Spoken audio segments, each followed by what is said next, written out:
All right, welcome back, and now we're going to do another example. This is an application example dealing with a moving particle. So I'm going to read it to you, then we'll jump in, and I'll explain some things as we go on, or remind you of some things.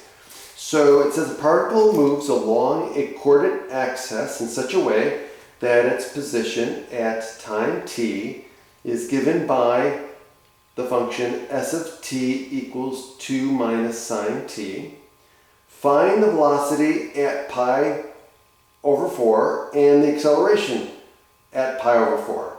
Compare these values and decide whether the particle is speeding up or slowing down. So we talked about this before. Remember, when we compare something, whether it's slowing down, a particle or a car or some object that's moving in a vector, or in a straight line, or in this case along the coordinate axis, remember that if the velocity and the acceleration have opposite signs, then the particle would be slowing down because they're working against each other.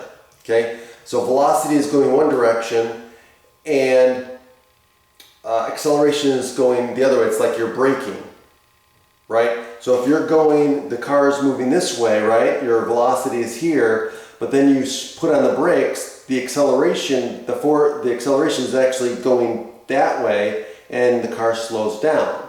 Okay, if the signs are the same, then it's speeding up. Okay, which means that the absolute value of the velocity is going down. Okay, so again, opposite signs between velocity and acceleration, the particle is slowing down. The same sign, the particle is speeding up. Okay, so let's find the velocity. So the velocity, and again, you don't have to write this down, but I will, just for instructional purposes. Velocity is equal to the derivative of the position function, which we have here. So it's going to be what? It's going to be 0, because we're going to do this term by term. So the derivative of 2 is 0, and the derivative of sine t is cosine, so we get negative cosine t. I'm going to drop the parentheses, we don't need the parentheses. So cosine t, okay? Now, the acceleration is equal to the derivative of the velocity function.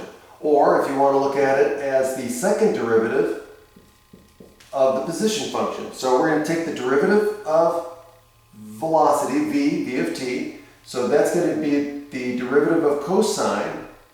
The derivative of cosine is negative sine, but we've got a negative here, so the negative times a negative are positive. So this is going to equal sine t.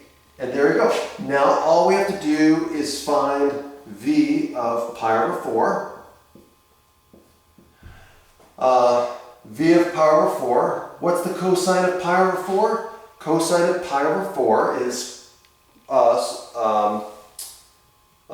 square root of 2 over 2. So this is going to be negative square root of 2 over 2. And the acceleration at pi over 4 is sine of pi over 4, which is again, in this case, going to be square root of 2 over 2. It's going to be positive square root of 2 over 2 in this case.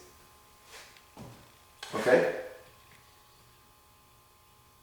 And so, this one is less than 0, and this one is greater than 0. So this tells us that the particle is slowing down.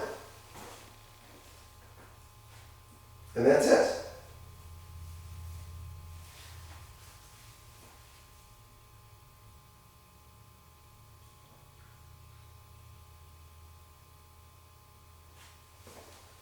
Have a great day.